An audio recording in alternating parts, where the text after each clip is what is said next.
ಭೈರವಾಯ ವಿದ್ಮಹೆ ಹರಿಹರ பிரமாத்மஹே திமஹி தன்னோ ஸ்வர்ணாகர்ஷ்ண பைரவ பிரஜோதயாத் பைரவரோட மந்திரம். இன்றைக்கி நம்ம பார்க்க போகிற நட்சத்திரம் அவிட்டம் நட்சத்திரம். இந்த அவிட்ட நட்சத்திரத்துடைய குணாதிசயம், இவர்களுடைய வேலை தொழில், இவர்களுடைய எதிர்காலம், எப்போ இவங்க லைஃப்பில் செட்டில் ஆவாங்க, அந்த விஷயத்தை இப்போ பார்க்க போகிறோம். இந்த அவிட்ட நட்சத்திரம் ஒரு ஜாதகர், அவிட்டம் வந்து மகரத்தில் 1ஆம் பாதம் 2ஆம் பாதமும், கும்பத்தில் 3ஆம் பாதம் 4ஆம் பாதமும் அவிட்ட நட்சத்திரம் விடும். அவிட்ட நட்சத்திரம் ஒரு வீட்டில் இருக்குது. அப்படியே முதல்ல அந்த அவிட்ட நட்சத்திர ஜாதகர் வந்துட்டு ஒரு பிடிவாத குணம் கொண்டவர், விடாமுயற்சி. ஒரு வேலை தொழில் அப்படின்னா அதில் வந்துட்டு விடாமுயற்சியாக இருந்து அதில் ஜெயிக்கக்கூடியவர். அதில் வந்துட்டு அந்த வேலையை முடிக்கிற வரைக்கும் அதை ஒரு முயற்சியோட விடாமுயற்சி கொண்டவர், எதற்கும் அஞ்சாதவர், எதுக்குமே பயப்பட மாட்டார், எவ்வளோ ப்ராப்ளம் வந்தாலும் ஃபேஸ் பண்ணக்கூடியவர், எதற்கும் அஞ்சாதவர். இவர்கிட்ட வந்து அந்த பிடிவாத குணம் இருக்கும். தான் பிடிச்ச முயலுக்கு 1.5 கால்னா அதுதான், அவ்வளோதான், அதை அக்செப்ட் பண்ணிக்கிட்டு தான் ஆகணும். இவங்ககிட்ட பேசி ஜெயிக்க முடியாத விட்டுட்டு தனியாக ஓடி வந்துட வேண்டியது தான். பிடிவாத குணம் கொண்டவர்கள். இந்த அவிட்டம் நட்சத்திரக்காரர்களுக்கு கையிலேயோ காலிலேயோ அடிபட்டு ஒரு நாள் இல்லை ஒரு நாள் கட்டு போட்டிருப்பாங்க. இவர்கள் வந்துட்டு சொந்த காலில் நிற்கக்கூடியவர்கள். சொந்த கால்னால் சின்ன வயசுலே, இள வயதிலேயே குடும்ப பாரத்தை சுமக்கக்கூடியவர்கள். குடும்பத்துக்கு தேவையான ஒரு கூட பிறந்தவங்க, அவங்களுடைய எதிர்காலம், அப்பா அம்மா, அந்த குடும்ப செலவுகள், எல்லா குடும்ப பொறுப்புகள் மொத்தமாக இவர்கள் தலையில் தான் விழும். 5 வயசுக்குள்ளே இறக்குறாங்க அப்படின்னா அது அற்பாயில்னு பேர். ஒரு 17 வயசில் குழந்த பிறந்து இறஞ்சி, இல்லை 5 வயசில், இந்த மாதிரி எல்லாம் வந்து அற்பாயில் கொண்டவங்க உண்டு. அதே போல் வேலைன்னு வந்துட்டால் நல்லா இறங்கி வேலை செய்வாங்க. இவங்க என்ன தான் மல்டி மில்லியனர் கோடீஸ்வரர்களாக இருந்தாலும், சுற்றி 4 பேர் 5 பேர் வேலைக்காரங்க இருந்தாலும், இவங்க இறங்கி ஒரு தண்ணி டேங்க் இல்லாட்டி ஒரு பைப் லைன் போடுறாங்க அப்படின்னா இவங்க இறங்கி அந்த இடத்துல வேலை செய்வாங்க. ஸோ இறங்கி வேலை செய்யக்கூடியவர்கள் இவர்கள். அதே போல் பெண்கள் பாதிக்கப்பட்டிருக்கும். இவர்களுடைய வீட்டில் பார்த்திங்கன்னா ஏதாவது ஒரு பெண் குழந்தை பிறந்த இருக்கிறதோ, இல்லாட்டி ஒரு பெண் திருமணமாகி அந்த திருமண வாழ்வில் சிக்கல் வரதோ, இந்த மாதிரி வந்து பெண்கள், இவர்கள் அந்த அவிட்ட நட்சத்திரம் இருக்குன்னா அவங்களுடைய பரம்பரையில் பெண்கள் பாதிக்கப்படுறாங்க. அற்பாயில் கொண்டவங்களும் இருக்காங்க. அதே போல் இவங்க வந்து நைட்டில் நல்லா ஆக்டிவாக இருப்பாங்க. ஸோ படிக்கிறது இதெல்லாமே வந்து நைட்டில், ஒரு குழந்தை அவிட்டத்தில் இருக்குன்னா நைட்டில் படிக்கிறாங்கன்னா விடுங்க படிக்கட்டும், நைட்டில் நல்லா ஆக்டிவாக இருப்பாங்க. அதே போல் இவர்களுக்கு வந்து டிலே மேரேஜ் இருக்கும். ஒரு பண்ணால் 23 வயசு இல்லை மேக்ஸிமம் 24, 23 திருமணம் செஞ்சிடணும், ஆணாக இருந்தாலும் பெண்ணாக இருந்தாலும். அப்படி இல்லை அப்படின்ற பட்சத்தில் 31, 32, 33 இந்த மாதிரி வந்து திருமணம் டிலே ஆகிட்டுருக்கு.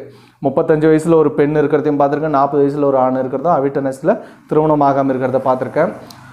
31, 32, 33 இதை அந்த டேட்டு வராமல் திருமணம் ஆகாது. அப்படி சீக்கிரம் செய்யணுன்னா 23 வயசில் திருமணம் செஞ்சிடணும், ஆணாக இருந்தாலும் பெண்ணாக இருந்தாலும். அதே போல் இவர்களுக்கு உறவுகளை பேலன்ஸ் பண்ண தெரியாது. அது என்னென்னா உறவுகள் அப்படின்னா அந்த அக்கா தங்கச்சி, அண்ணன் தம்பி, பெரியப்பா சித்தப்பா, இப்படி வந்து அந்த உறவுகளை பேலன்ஸாக மெயின்டைன் பண்ண தெரியாது. போனால் ரொம்ப டீப்பாக க்ளோஸாக போகிறது, அப்படி இல்லைன்னா அவங்கள தூக்கி எறிஞ்சு பேசுறது கோபத்தால், அந்த மாதிரி வந்துட்டு உறவுகளை பேலன்ஸ் பண்ண தெரியாது, இவர்களுக்கு மெயின்டைன் பண்ண தெரியாது. அதே போல் அவிட்ட நட்சத்திரம் அப்படின்னா கஷ்டம்னா என்னன்னு கேட்கணுன்னா இவங்ககிட்ட போய் கேட்டால் தான் தெரியும். இவங்க படித்தது எல்கேஜி, யூகேஜி, 1ஆவது 2ஆவது இப்படியெல்லாம் ஸ்கூல் படித்ததே வந்து சனி பகவானோட ஸ்கூலில் தான். அவ்வளோ கஷ்டம், அவ்வளோ போராட்டங்களை கடந்து வந்திருப்பாங்க இவங்க. குடும்ப பொறுப்புகள் ஃபுல்லாக இவங்க தலையில் தான். எல்லா கஷ்டத்தையும் இவங்க பார்த்து வந்திருப்பாங்க இள வயதிலேயே. கஷ்டம்னா இவங்கக்கிட்ட என்னன்னு கேட்டு தெரிஞ்சுக்கலாம். இவர்கள் செய்யக்கூடாத ஒரு 2 விஷயம் என்ன அப்படின்னா, இவர்கள்கிட்ட இருக்கிற அந்த சோம்பேறித்தனத்தை விட்டுடணும். லேசினஸ் கொஞ்சம் இருக்கும். தூங்குறது 10 மணி வரைக்கும் தூங்குறது, இல்லை வந்துட்டு அந்த மாதிரி லேசினஸ், நைட்டில் ரொம்ப நேரம் முடிச்சுட்டு இருக்கிறது 1 மணி வரைக்கும், அந்த மாதிரி எல்லாம் இருக்கும். லேசினஸ் விட்டுடணும். இன்னொரு விஷயம், ஜாதி பேரை இவங்க எப்போவுமே உச்சரிக்கக்கூடாது. யாராவது ஒரு பர்சனை போய் அந்த ஜாதிக்கிறான், இந்த மாதிரி ஜாதி பேரை இவர்கள் உச்சரிக்கக்கூடாது. இவர்களுக்கு இவர்களுடைய பரம்பரையில் இந்த யூனிஃபார்ம் சர்வீஸ் கூட இருக்கும். அதாவது போலீஸ், மிலிட்ரி, இந்த மாதிரி வந்து யூனிஃபார்ம் சர்வீஸ் கொண்டவங்க உண்டு. அதே போல் இவர்களுக்கு வேலை தொழில் செட் ஆகாது. வேலை அப்படின்னா ஏதாவது 3 இடம் 4 இடம் மாறி வேலை செய்கிறது. சென்னையில் வேலை செஞ்சேன், ஹைதராபாத்தில் வேலை செஞ்சேன், கோயம்புத்தூர் வேலை செஞ்சோம், பெங்களூரில் வேலை செஞ்சேன், இந்த மாதிரி வந்துட்டு ஒரே கம்பெனியாக இருந்தால் 4 இடம் 3 இடம் மாறி மாறி வேலை செய்கிறது. இல்லை கம்பெனிகளே வேறு கம்பெனிகள் மாறி செய்கிறது. ஒரே கம்பெனியாக இருந்தால் சம்பளம் பத்தாமல் வேலை செய்கிறது. 1 லட்ச ரூபாய்க்கான வேலையை செஞ்சுட்டு அங்கே 30,000 சேலரி வாங்கிட்டு இருப்பாங்க. இல்லையா 50,000க்கான வேலையை செஞ்சுட்டு 12,000, 15,000, 17,000 சேலரி பத்தாமல் வேலை செய்கிறது. அந்த ப்ரைவேட்டில் இருக்காங்கன்னா இவங்களுக்கு திருப்தியான வேலை அமையாது. ஸோ அவிட்டோன்னா நிறைய பேர் கவர்மெண்ட் ஜாபில் பார்த்துருக்கோம், போலீஸு இந்த மாதிரி பார்த்துருக்கேன். அதே போல் அரசு வேலை வாங்கிட்டாங்கன்னா இவங்களுக்கு ஓகே, ப்ரைவேட்டில் இருந்தால் நாட் ஓகே, ஜாப் சாட்டிஸ்ஃபை இருக்காது. அதனால சேலரி 50,000 சேலரி வாங்குறான்னுவாங்க, ஆனால் ஜாப் சாட்டிஸ்ஃபை இருக்காது, எனக்கு வேலையே பிடிக்கல அப்படின்வாங்க. அதே போல் சொந்த தொழிலும் அமையாது இவர்களுக்கு. சொந்த தொழில்னால் ஒரு நல்ல என்னென்னா புலிவாலை பிடிச்ச கணக்கு தான் இவர்களுக்கு. முதலீடு போட்டோம், அது கொஞ்சம் கொஞ்சமாக கரைஞ்சி வந்துகிட்டே இருக்கும். மீண்டும் முதலீடு வாங்கி போடுவாங்க, கடன் போட்டு வாங்கி அதிலே போட்டு கடன்கள் இன்க்ரீஸ் ஆகிட்டு போயிட்டே இருக்குமே தவிர அதை முதலீடு போட்டுமே விட்டால் சமுதாயத்தில் வந்து இவர்களுக்கு தான் அந்த பிடிவாத குணம் இருக்குது இல்லையா, எதுக்கும் அஞ்சாதவங்க, அதனால் பணமும் வாங்கி போட்டுட்ருப்பாங்க.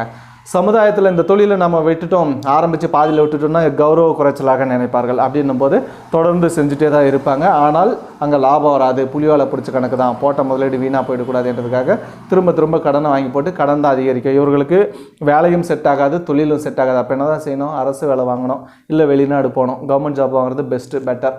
அதே போல் இவர்களுக்கு எல்லை காவல் தெய்வங்கள் நல்லாயிருக்கும். இந்த காளி, அம்மன் தெய்வம், காளி, வீரபத்ரன், முனீஸ்வரன், அந்த மாதிரி வந்து எல்லைக்காவல் தெய்வங்கள் இவர்களுக்கு நல்லாயிருக்கும். பைரவர், இந்த மாதிரியான தெய்வங்கள். சிவந்த கண்களை உடையவர்கள், இவங்களுக்கு வந்து கண்ணு கொஞ்சம் சிவப்பாக இருக்கும். அதே போல் எதிர்காலத்தில் இவர்களுக்கு நரம்பு தளர்வு வர்றதுக்கான வாய்ப்புகள் அதிகம்.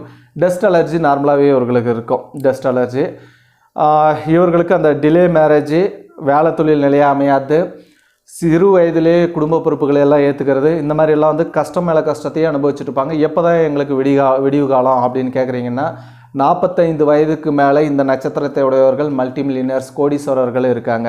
ஸோ 45 வயசு வரைக்கும் இவர்களுக்கு வாழ்க்கை போராட்டம் தான். பல ஜோதிடர்கள் சொல்கிறாங்க ஃபஸ்ட்டு பாதின்னா வாழ்க்கையில் 33 வயசு 32 வயசு அப்படின்றாங்க. ஆமாம், 32 33 வரைக்கும் கொஞ்சம் செட்டில் ஆகிறது கஷ்டம். 32 33க்கு மேலே கொஞ்சம் கொஞ்சமாக முன்னேற்றம் உண்டு. 45 வயசுக்கு மேலே இவங்க லைஃப்பில் ஃபுல் செட்டில் ஆவாங்க. ஸோ 33லேயே செட்டில் ஆகிட மாட்டாங்க. 33லேருந்து அந்த போராட்டங்கள் கொஞ்சம் கொஞ்சமாக குறைய ஆரம்பிக்கும். ஸோ 45 வயசு வரைக்கும் இவர்கள் கொஞ்சம் கடுமையாக உழைச்சி தான் ஆகணும். அதே போல் இவர்களுக்கான பீஜ மந்திரம், இவர்களுடைய லைஃப் ஸ்டைல் கொஞ்சம் மாறணும், நல்ல முன்னேற்றம் வரணும் அப்படின்ற பட்சத்தில் டெய்லி 21 டைம் இந்த மந்திரத்தை சொல்லிட்டு வரும்போது இவர்களுடைய லைஃப் சேஞ்ச் ஆகுது. ஓம் எம் ரம் தனிஷ்டா நட்சத்திராயை நமக. இந்த அவிட்ட நட்சத்திரம் மகர ராசி, கும்ப ராசி, இல்லாட்டி எங்களுக்கு வந்து ஜாதகமே பார்க்கணும், எங்கள் குழந்தைங்களோட ஜாதகம் பார்க்கணும், அவங்களுடைய வேலை, தொழில், படிப்பு, எதிர்காலம், வெளிநாடு இது சம்மந்தப்பட்டு பார்க்கணும் அப்படின்னா என்னுடைய வாட்ஸ்அப் நம்பர், இந்த நம்பருக்கு வந்துட்டு மெசேஜ் பண்ணுங்கள். அவங்களுடைய பெயர், டேட் ஆஃப் பர்த், டைமு, எந்த டிஸ்ட்ரிக்கு அப்படின்றத மெசேஜ் பண்ணுங்கள். அதே போல் இந்த வீடியோவில் இருக்கிறது எல்லாமே கரெக்டாக இருக்குது. ஆமாம், எங்களுக்கு அவிட்ட நட்சத்திரம் கஷ்டம் தான் சார். இப்போ 2020 ஏப்ரல் மாதத்தை பொறுத்த வரைக்கும் கடந்த 1.5 வருஷத்தில் இவர்கள் எல்லாமே நிறைய கடன் பட்டிருப்பாங்க. ஒன்று இடம் வாங்குறதுக்காகவோ, இல்லை வீடு கட்டுறதுக்காகவோ, இல்லை கட்டுமானத்துக்காக விரயங்கள் அதிகமாகி கடன் பட்டிருப்பாங்க. ஒரு 10 லட்ச ரூபா கடன் இருந்துச்சுன்னா 80 லட்சம் இருக்கும். 1 கோடி ரூபாய் கடன் இருந்துச்சுன்னா 2.5 கோடி 3 கோடின்னு இருக்கும்.